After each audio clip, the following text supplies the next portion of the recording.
Primeiro, eu queria dizer aos meus amigos do Brasil, à imprensa brasileira, a alegria desse momento histórico que estamos vivendo agora. Depois de 8 anos, o presidente Maduro volta a visitar o Brasil e nós recuperamos o direito de fazer política de relações internacionais com a seriedade que sempre fizemos, sobretudo com os países que fazem fronteira com o Brasil, e a Venezuela sempre foi um parceiro excepcional para o Brasil. Mas, por conta das contingências políticas e os equívocos, o presidente Maduro ficou 8 anos sem vir ao Brasil, o Brasil ficou muito tempo sem ir à Venezuela, e nós temos um pequeno problema de ordem política, de ordem cultural, de ordem econômica e de ordem comercial. A gente tinha uma relação comercial que teve um fluxo de praticamente 6 bilhões e 600 milhões de dólares e hoje tem pouco menos de 2 bilhões de dólares. Isso é ruim para a Venezuela e é ruim para o Brasil, porque o comércio extraordinário é aquele que tem mais ou menos funcionado como se fosse uma via de duas mãos. A gente vende e a gente compra. Eu, quando resolvi, Maduro, fazer a refinaria Abreu e Lima, em Pernambuco, com o companheiro Chaves, a minha ideia era que a gente, importando a gasolina da Venezuela, o petróleo da Venezuela, a gente iria equilibrar o comércio, que era muito superavitário para o Brasil e pouco para a Venezuela, e a gente achava que era preciso equiparar um pouco para poder os países se sentir satisfeitos e realizados com o seu comércio. Então, eu quero te dizer que é um prazer te receber aqui outra vez. É difícil conceber que tenham passado tantos anos sem que mantivesse um diálogo com a autoridade de um país amazônico e vizinho do qual compartilhamos extensa fronteira de 2.200 quilômetros. Não é pouca fronteira, possivelmente essa fronteira é mais extensa do que qualquer país europeu tenha com outro país. E eu penso, companheiro Maduro, que esse novo tempo que nós estamos marcando agora não vai superar todos os obstáculos que você tem sofrido ao longo desses anos.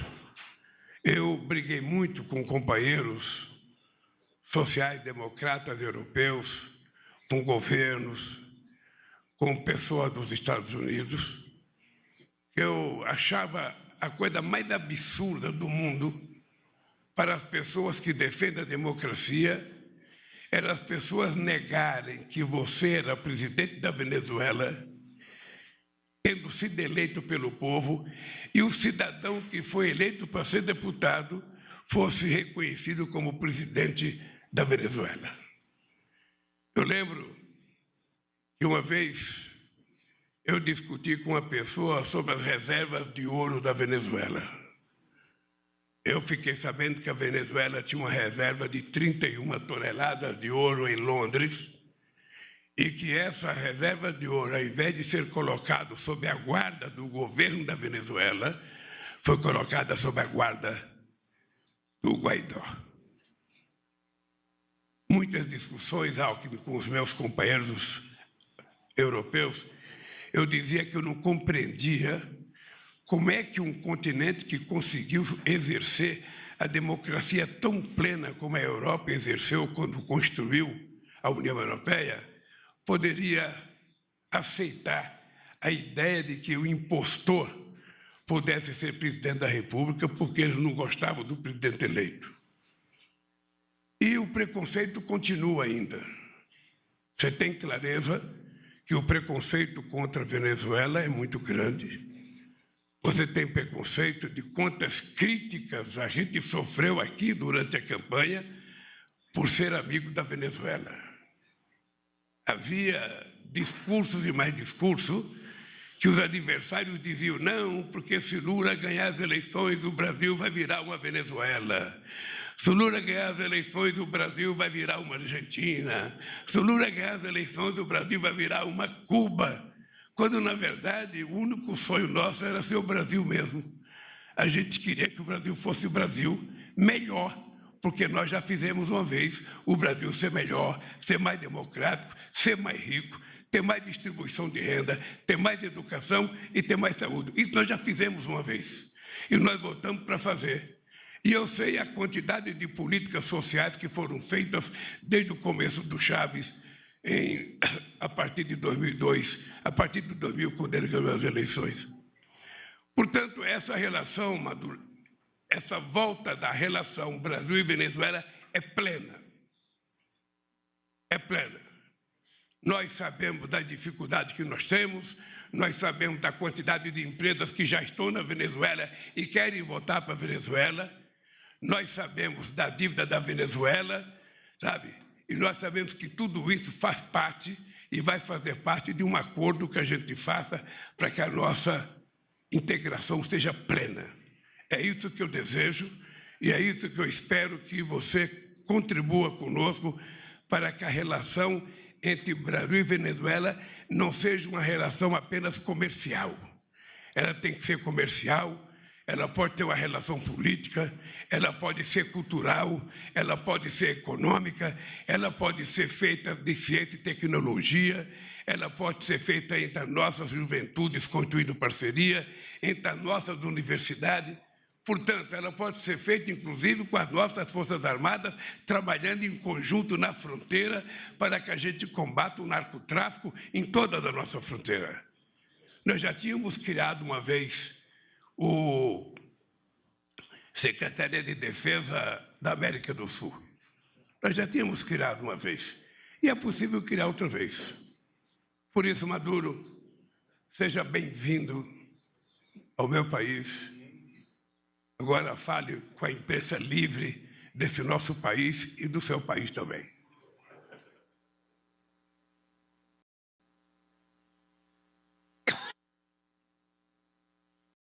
Bueno, querido presidente Lula, primera dama, ministros, ministras, sua intérprete, compañeros de la delegación venezolana, vicepresidenta ejecutiva de Venezuela, primera dama de Venezuela, a primeira dama da Venezuela, y a toda la prensa. Bueno, en primer lugar,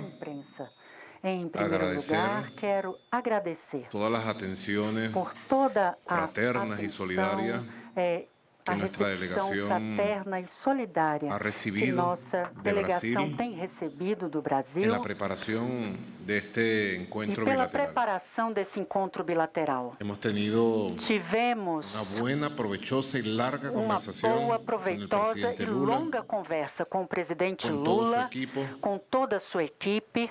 Hemos pasado revista Fizemos de lo que uma revisão fue la época de de oro tudo o que diz das respeito relações, a essa época de ouro onde das nossas Brasil e relações, Venezuela onde o Brasil vieram cara a cara. e a Venezuela se encontravam cara a cara em uma e vontade se comum encontravam a partir de uma vontade comum, de construir nuestra vontade de Sudamérica de paz, construir uma América do Sul de prosperidade, em paz, de igualdade. com prosperidade, com igualdade. y cómo todo eso se vio truncado de E un día para como otro. isso foi Por estancado lo de um que dia para o yo outro, llamo, Lula, porque la ideologización amigo extrema de Lula, las relaciones essa internacionales. ideologização extrema das relações Es un internacionais fenómeno de aplicación de fórmulas extremistas fenômeno que hacia la consiste na derecha aplicação de para fórmulas calificar las extremistas que relaciones, vão para a direita e buscam subdividirlas, qualificar dividirlas as relações, y dividindo-as, atropellarlas. subdividindo-as e A Venezuela se le atropelando-as. aplicó E un a modelo Venezuela ideológico extremista.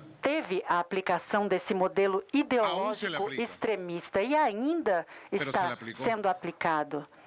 Y de repente, E desde Brasil isso fez cerraron com todas las que, puertas y de todas las repente, ventanas. todas as portas, todas as janelas com o Todas. Brasil fossem fechadas, todas elas. Siendo países vecinos, Ainda que fôssemos e sejamos países siendo vizinhos, países que nos queremos como pueblo. países que se amam como povos.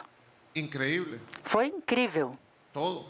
tudo. Se pretendió invadir, asaltar la embajada de Venezuela aquí.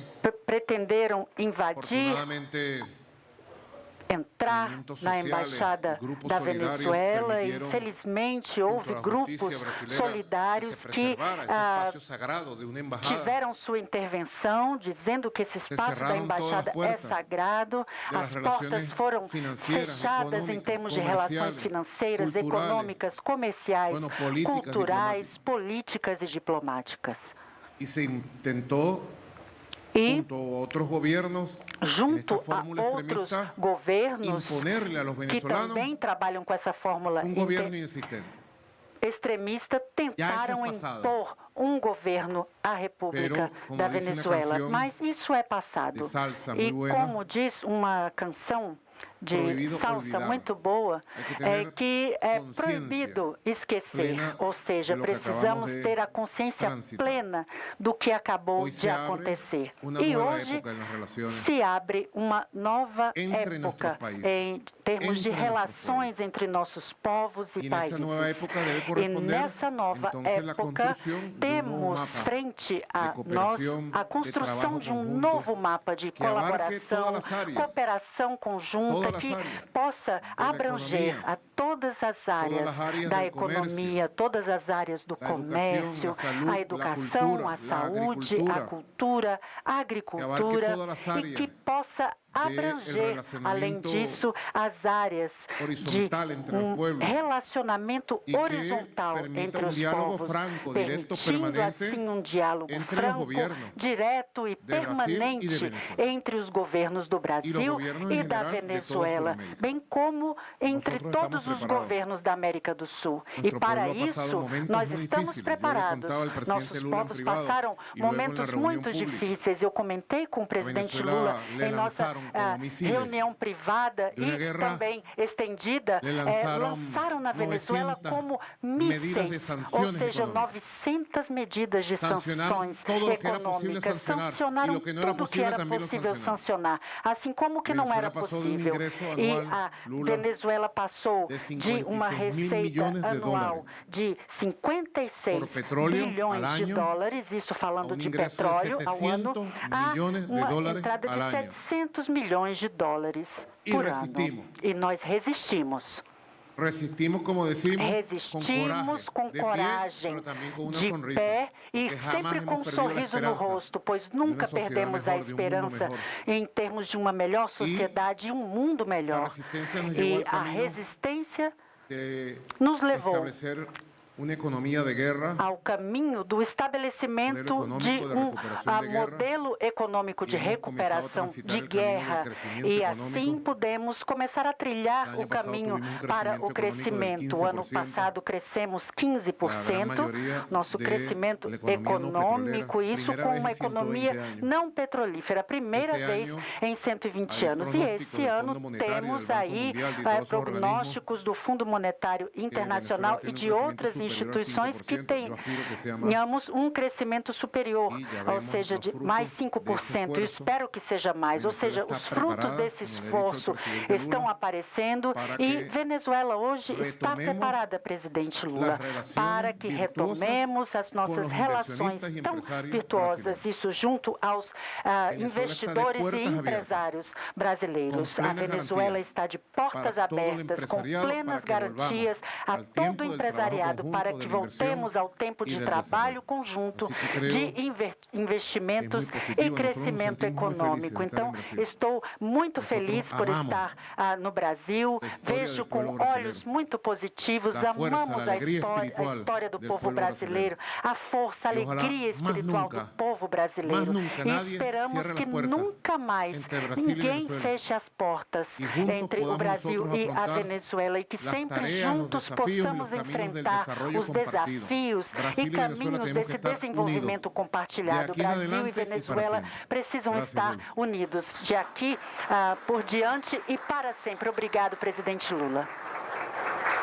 Neste momento, o presidente da República, Luiz Inácio Lula da Silva, e o presidente da Venezuela, Nicolás Maduro, responderão a perguntas elaboradas pelos jornalistas. Só pedir para o pessoal falar no microfone, nome e veículo, por favor. Bom dia, presidente Lula. Bom dia, presidente Maduro. Marcos Uchoa, TV Brasil. Uma expressão que foi usada recentemente bastante foi que o Brasil voltou. E, aparentemente, nesse discurso e nessa ocasião, a gente está vendo um pouco a Venezuela voltou. Eu queria ver um pouco o simbolismo, não só desse encontro de delegações de ministros, mas também na véspera de um encontro dos líderes de toda a América do Sul. Quer dizer, essa abertura de portas que o senhor está proporcionando para o presidente Maduro tem a intenção exatamente de recuperar a Venezuela, não simplesmente para a relação bilateral, mas do continente de uma maneira geral? Olha, eu acho que esse momento é importante por muitas coisas, mas uma delas é porque a América do Sul ela precisa se convencer que nós temos que trabalhar como se fosse um bloco. Não dá para ninguém imaginar que sozinho um país da América do Sul vai resolver os seus graves problemas que já perduram mais de 500 anos. Eu não estou falando de um período pequeno, eu estou falando de uma história em que nenhum país da América do Sul teve chance de se transformar num país de padrão de vida de classe média alta ou de classe média média. Ou seja, nós estamos há 500 anos sempre lidando com a pobreza. Sempre lidando com a pobreza. Ou seja, muitas vezes você ganha, 10 num ano e perde 10 no outro ano. Ou seja, não há uma sequência das pessoas subirem e ficar num pedestal mais evoluído. E se a gente estiver junto, nós somos 450 milhões de pessoas. Se a gente tiver assunto, a gente tem um PIB de quase 4,5 trilhões de dólares. A gente tem força no processo de negociação.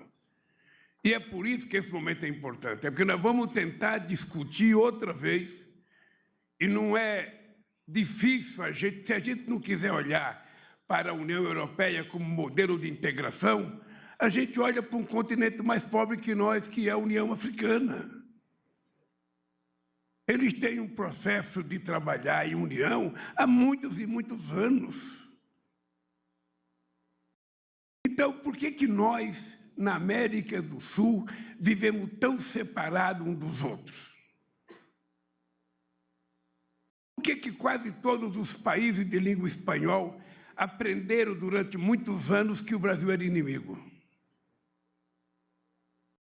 Eu não esqueço nunca quando o Chaves me dizia que quando ele dava aula na Academia Militar em La Paz, a orientação dele era de que o Brasil era o inimigo e que a Venezuela tinha que ter cuidado com o Brasil. Essa é a orientação militar. E aí vale para vários outros países. E nós também não deixávamos barato, nós também ficávamos de costa. A elite brasileira adorava levantar de manhã e olhar para a Europa sem ver o continente africano. A gente adorava olhar para os Estados Unidos sem ver o México, sem ver o Caribe. Sempre sonhando que era de lá que vinha, a fortuna para que nós nos transformasse num país independente economicamente. Isso não vai acontecer nunca. Não aconteceu no século passado, não aconteceu no outro século, não aconteceu nesse século.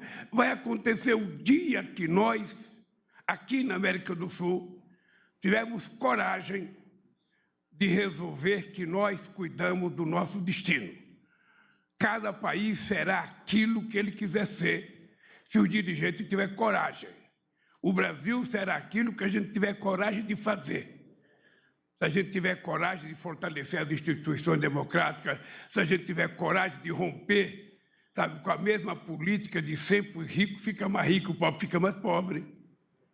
Então, essa vinda do Maduro aqui, ela representa um pouco essa retomada. Obviamente que nós vamos conversar com 12 presidentes amanhã. Nós queremos ouvir cada um. Cada um vai votar para o seu país com as ideias que foram discutidas. Depois nós vamos ver outro encontro para saber no que a gente avançou. A única coisa que eu tenho clareza é que, pela experiência minha de 8 anos de mandato, de 2002 a 2010, e agora nesse começo de governo, e ver o que aconteceu no mundo depois que eu deixei a presidência, O que aconteceu foi retrocesso no mundo inteiro. Retrocesso político, retrocesso econômico, uma pandemia. Ou seja, então, nós vamos ter que discutir entre nós se a gente quer continuar sendo o que nós somos, do tamanho que nós somos, com os problemas que nós somos, ou nós vamos querer discutir se a gente formar um bloco, a gente pode negociar com mais potência, com mais, quem sabe, força e com muito mais possibilidade de ganhar. Eu vou dar um exemplo. Nós temos um problema no acordo com a União Europeia que eu quero fazer. Se tem uma pessoa que quer fechar o acordo com a União Europeia, sou eu. Agora, é o seguinte, Alckmin, nós fizemos uma reunião na indústria, na Federação da Fiesp, sexta-feira à noite. E aqueles empresários sabem que tem uma coisa que o Brasil não pode entregar, que é as compras governamentais. Se a gente entregar as compras governamentais, o que vai sobrar para a pequena e média brasileira? O que vai sobrar para uma economia pujante de pequenas e médias empresas, pequenos e médios investidores? Nada. Então, eu acho que nós temos que pensar como a América do Sul vai voltar a crescer do ponto de vista científico, tecnológico, do ponto de vista empresarial. A gente adora exportar commodities, mas nós gostamos também de exportar produtos manufaturados, que são produtos de fábrica, que geram mais emprego, salário de melhor qualidade e formam mais profissionais. É isso que é importante, essa vinda do Maduro aqui. É o começo da volta do Maduro, o meu já foi há 5 meses atrás, e vai ser a volta da integração da América do Sul, o encontro de amanhã.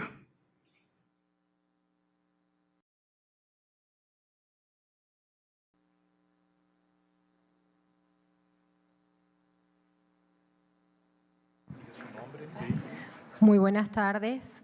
Mi nombre es Graia Casela, periodista de Venezolana de Televisión. Buenas tardes. Mi pregunta va dirigida hacia ambos presidentes. Venezuela ha manifestado su interés de apuntarse con los BRICS. ¿Se han desarrollado algunas gestiones para que esta nación se sume formalmente a este bloque de se a nossa nação pode se somar formalmente a esse bloco de economias? Senhor presidente, o senhor me escuta? Me escuta? Ela fala sobre a união da Venezuela com os BRICS.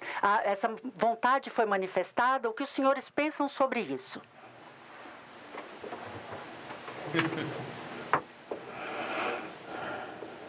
pergunta deveria ser para o companheiro Maduro. Claro. Mas se a pergunta for para mim, deixa eu te dizer uma coisa. É a primeira reunião oficial dos BRICS que eu vou participar depois de 8 anos. E tem várias propostas de outros países que querem entrar nos BRICS. Nós vamos discutir, porque não depende da vontade do Brasil, depende da vontade de todos. A gente vai discutir. Se houver um pedido oficial, esse pedido será oficialmente levado para os BRICS. E lá nós decidiremos. Se você perguntar a minha vontade, eu sou favorável.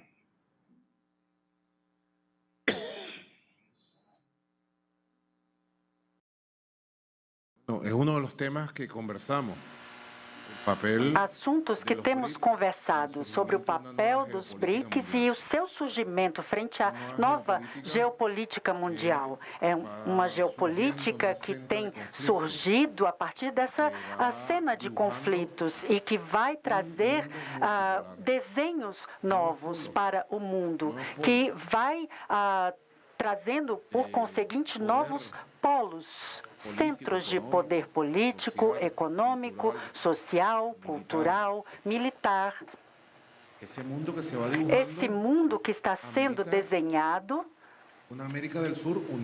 e que pode trazer uma América do Sul unida, unida a partir da sua diversidade ideológica, política. Não podemos deixar que as ideologias intolerantes se imponham, as ideologias extremistas, excludentes. Ou você pensa como eu, ou você vai embora daqui, você não está conosco. Não, isso é uma ideologia intolerante, extremista. excludente. E sobre essa base, jamais poderemos construir uma união necessária frente à diversidade da nossa América. O sonho gigante do libertador Simão Bolívar e de outros libertadores, que era fazer com que nossa grande América se torne um grande corpo político que participe na construção do equilíbrio do universo. Isso foi colocado por Simão Bolívar. E hoje também precisamos estar todos unidos. Isso é colocado hoje em dia como premissa. O estabelecimento da cultura do diálogo, aprender a escutar. E a partir da cultura do diálogo, podemos avançar em diferentes assuntos ligados ao desenvolvimento comum, defesa do meio ambiente, da Amazônia, por exemplo, do desenvolvimento social, desenvolvimento de um sistema de saúde público que funcione em todo o continente, de desenvolvimento da segurança alimentar, desenvolvimento da segurança energética. Quantos assuntos importantes nós temos? O desenvolvimento de uma independência financeira, monetária, que a nossa América tanto precisa. Vemos que o poder econômico e monetário tem sido herdado de outras nações. E, a partir disso, essas pessoas que os transmitem para nós acabam nos condenando ao ostracismo, à fragilidade econômica, financeira, monetária. E isso durante séculos e séculos. Estamos ali relegados como povos do Sul. E, por isso, precisamos construir essa nova geopolítica que possui componentes fundamentais. Um deles é a união da América do Sul, da nossa América, a partir das diversidades. E, junto aos BRICS, nós vemos no âmbito geopolítico um elemento que nos pode fazer avançar, a união de 5 países muito poderosos. O Brasil, a China, a Índia, a África do Sul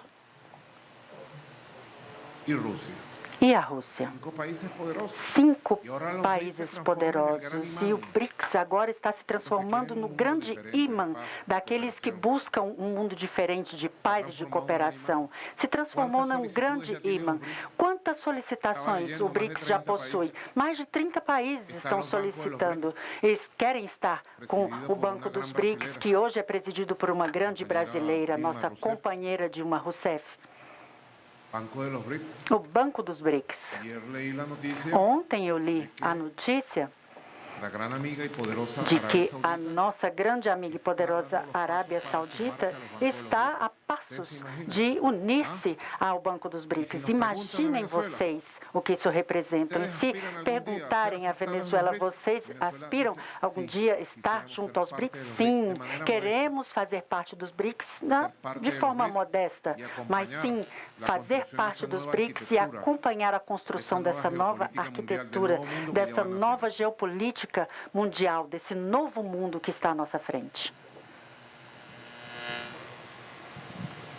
Boa tarde, presidentes. Eduardo Gayer, da Agência Estado, do Broadcast. Queria aproveitar e perguntar para os senhores se os governos negociam retomar a compra de energia da Venezuela, o Brasil retomar a compra de energia da Venezuela, eventualmente usando energia para o abastecimento de Roraima e abater aí a dívida da Venezuela com o Brasil.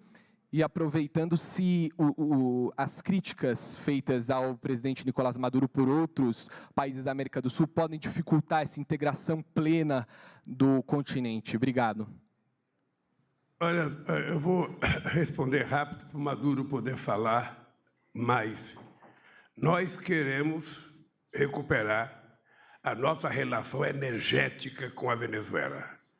Aquele leão de Guri tem que ser colocado em funcionamento, porque não se justifica Roraima ser o único estado fora, sabe, da energia, da matriz energética brasileira, funcionando na base, sabe, da termoelétrica. Muito mais cara, muito poluente, e a gente tem condições. O nosso ministro da Energia vai conversar com o ministro da Energia da Venezuela, e eu espero que o mais rápido possível ele nos convoque, o Maduro, o Chávez não pode vir mais, como o Chávez participou com o Fernando Henrique Cardoso, sabe? Quem sabe o Raul ainda possa vir participar da reinauguração, sabe, do Leão de Guri para o bem do povo brasileiro. A segunda coisa que eu queria dizer é o seguinte, é uma coisa que a gente aprende em política, que é a narrativa que se constrói contra as pessoas. Eu, se quiser vencer uma batalha, eu preciso construir uma narrativa para destruir o meu potencial inimigo. Então, o Maduro sabe qual foi a narrativa que construíram contra a Venezuela durante tanto tempo.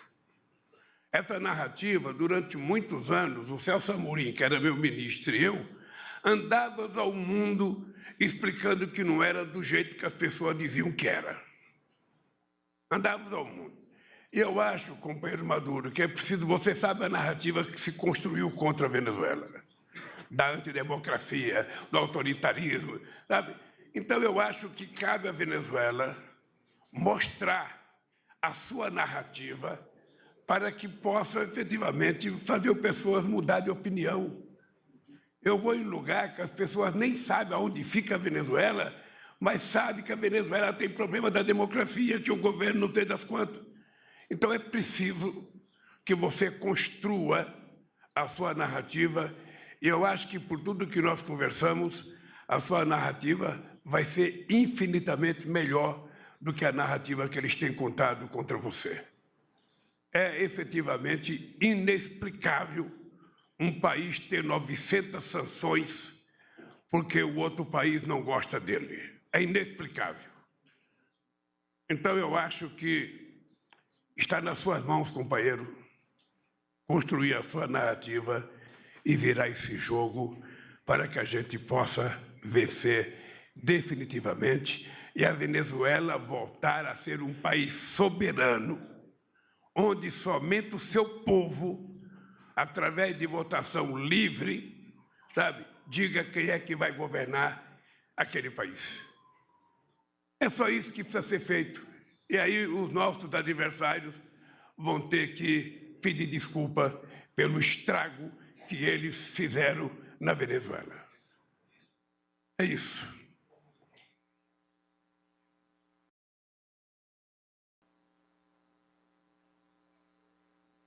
De acuerdo con lo que expresa el presidente Lula.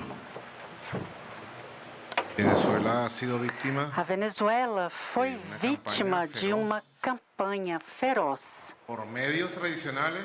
Isso pelas mídias tradicionais e também pelas mídias sociais, pelas redes. Vemos que essa campanha é acompanhada de ameaças, agressões políticas, ameaças de diversos tipos. E ninguém pode esquecer que elas foram se encadeando uma após outras. Vimos aí tentativas de assassinato em agosto de 2018. Vimos também a imposição de autoridades paralelas no país, a instauração de quase uma guerra civil, além de ameaças de invasão militar que foram feitas diretamente do Pentágono, da Casa Branca, tentativas de invasão que conseguimos neutralizar isso por grupos mercenários que foram preparados na Colômbia, isso em 2020, ou seja, várias agressões comerciais, políticas, diplomáticas, acompanhadas de uma agressão midiática que impôs essa narrativa ao mundo, ou seja, que a Venezuela é um Estado falido, um Estado não democrático, e quantas outras coisas. E isso foi acompanhado de uma invisibilização. Invisibilização.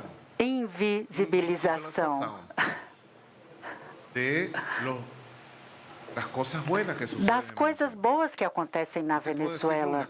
Eu posso lhe assegurar, Lula, que toda essa tortura, toda essa agressão vivenciada pelo país Venezuela acabou gerando uma nova consciência, uma consciência nacional de amor à Venezuela. Hoje a Venezuela é outra, e eu posso lhe dizer que importantíssimos setores da sociedade venezuelana, inclusive a classe média, empresariado, trabalhadores, hoje têm uma consciência muito diferente da que tinham há 6 anos, 10 anos, 15 anos, sobre esse sentido de pertencimento como venezuelano. venezuelanos pertencimento como país. E o país inteiro segurou firme, aguentou as dificuldades para assim sair adiante, trabalhando. E pouco se sabe no mundo que durante esses 24 anos de revolução na Venezuela tivemos 29 eleições, Lula. E nós, com nossas forças políticas, modestamente, ganhamos 27, perdemos 2. E em 2007 foi perdido um referendo. Em 2015 perdemos a eleição da Assembleia Nacional, que foi quando começou toda a tragédia de sabotagem interna. Bem, Venezuela, na Venezuela quem ganha, ganha e quem perde, perde. E recentemente, em 2020, houve uma eleição na Assembleia Nacional. Perfeito. E em 2021, isso pouco foi mencionado no mundo. Houve a eleição dos governadores. E dos 23 governos nacionais, nós levamos 19. E a oposição tem 4 governadores. Ou seja, 4 bons governadores, líderes da oposição. Assim, vemos que a Venezuela está preparada para os desafios futuros, políticos, eleitorais. Temos defendido nosso direito à independência, à soberania, conquistamos a paz que tentaram nos tirar e hoje essa Venezuela em paz está preparada para os desafios vindouros. E para responder à pergunta específica, conversamos com o presidente e dissemos a ele que a Venezuela está preparada para reconstruir essa cooperação elétrica com o estado da Roraima, com Boa Vista e com toda a população fronteiriça. Temos uma oferta de 120 megawatts já pronta, que habilita já a partir de um investimento básico de 4 ou 5 milhões de dólares para que se possa reconstruir as linhas de transmissão. Se alcançarmos isso com eficiente, se isso acontecer, podemos estar prontíssimos, Lula, para voltar a conectar Guri com o estado da Roraima. É um compromisso que eu assumo aqui na sua frente e conto com a cooperação, o apoio, o investimento dos empresários brasileiros que queiram participar.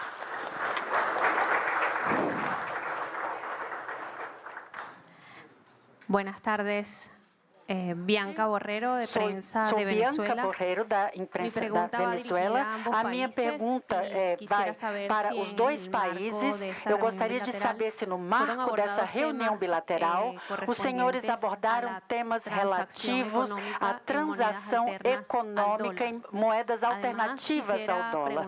Além disso, eu gostaria de perguntar se há algum avanço ou proposta no que diz respeito ao desenvolvimento de políticas conjuntas no âmbito da defesa. E, finalmente, eu tenho uma terceira pergunta, se os senhores me permitem, que tem a ver com a imposição de medidas coercitivas unilaterais à Venezuela e outros países da América do Sul. Eu gostaria de saber se os senhores abordaram em sua reunião propostas para que a região, isso a partir da reunião que teremos amanhã, terça-feira, os senhores pensam no estabelecimento de políticas de apoio à região, no que diz respeito ao desenvolvimento dos países da América do Sul. Muito obrigada.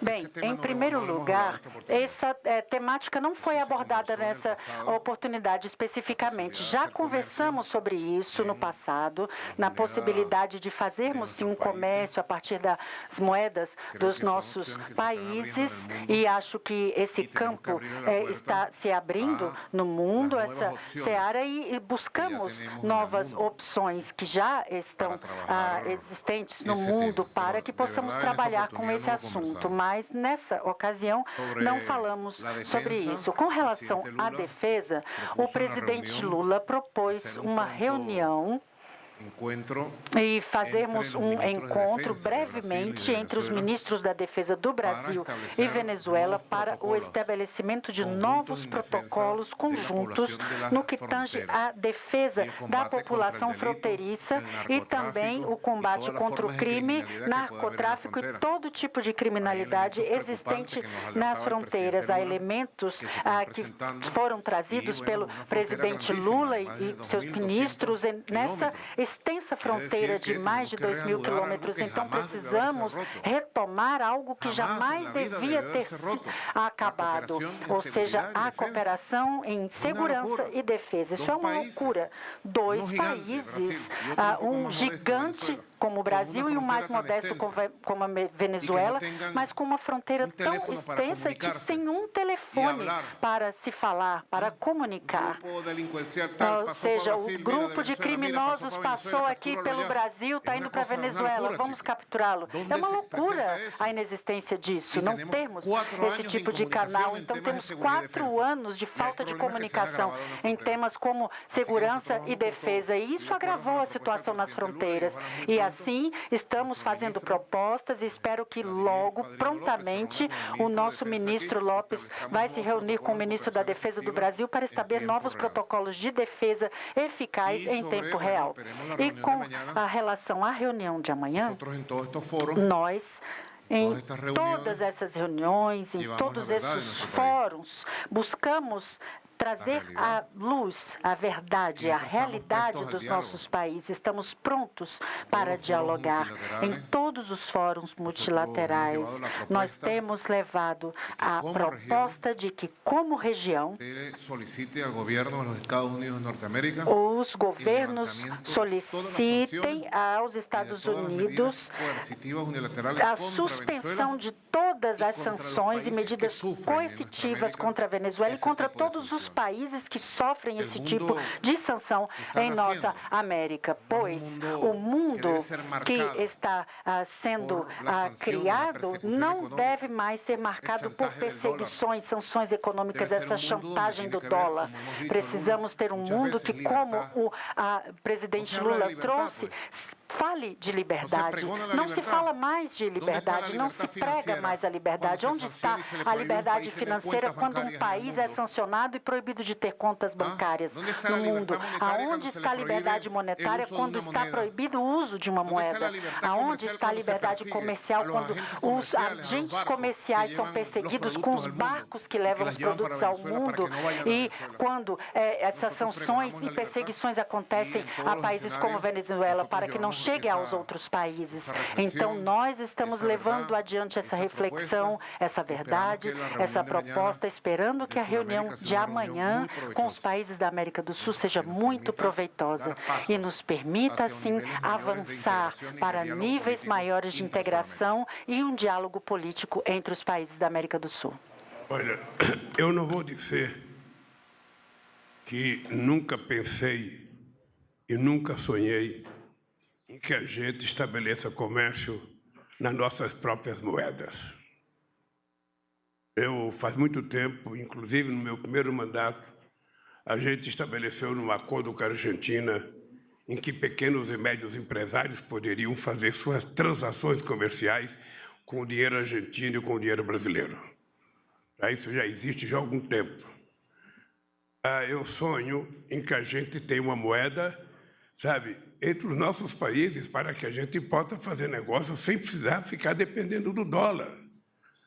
Até porque o dólar, só um país tem a máquina de rodar dólar e esse país faz o que quiser, sabe, com dólar. E não é possível que a gente não tenha, sabe, mais liberdade para fazer negociação.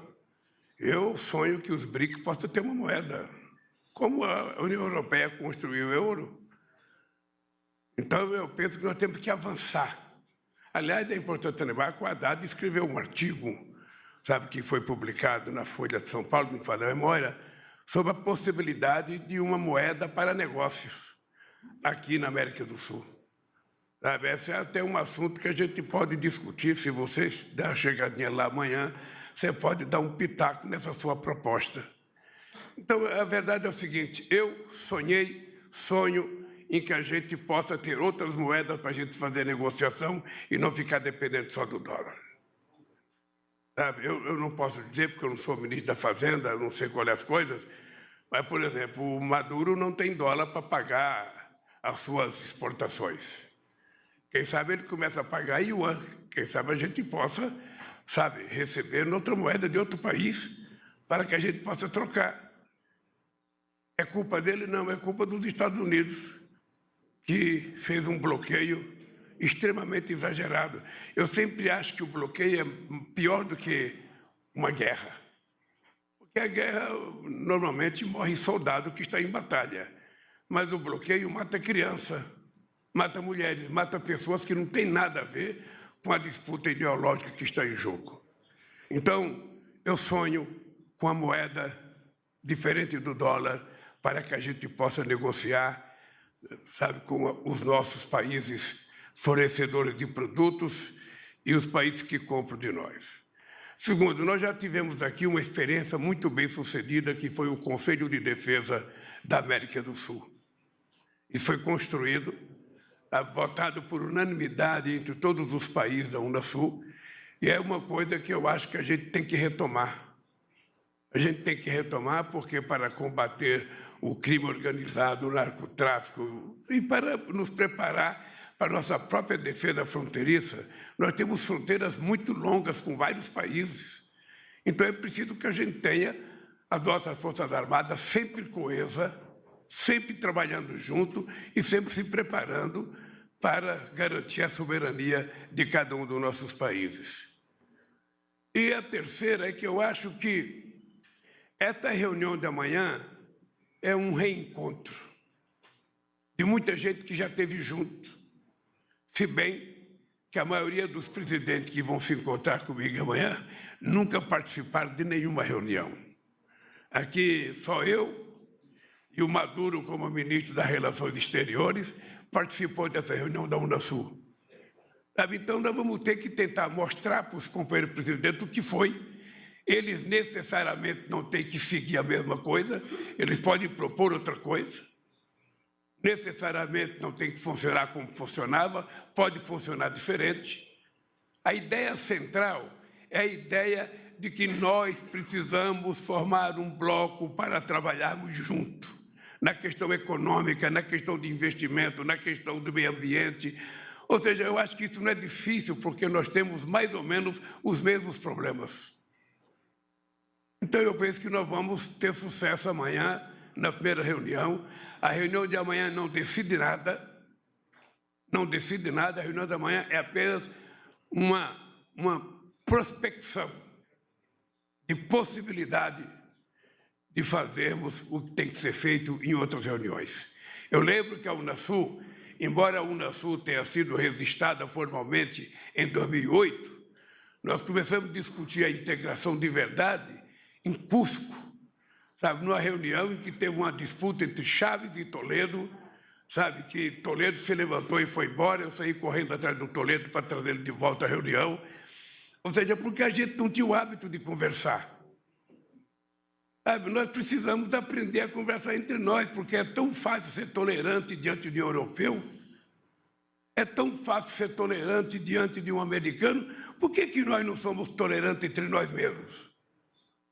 Por que nós nos reduzimos a coisas insignificantes quando se trata da gente discutir a nossa economia, a nossa democracia, a nossa política climática? Não, nós temos que discutir do jeito que nós compreendemos. E eu estou muito otimista com a reunião da manhã. E sou muito grato pelo fato do Maduro ter vindo hoje fazer essa visita de Estado ao Brasil. Espero que daqui para frente, nunca mais na história do Brasil, a gente tenha que romper uma relação por ignorância, como foi rompida a relação com a Venezuela. Obrigado. Está encerrada esta cerimônia.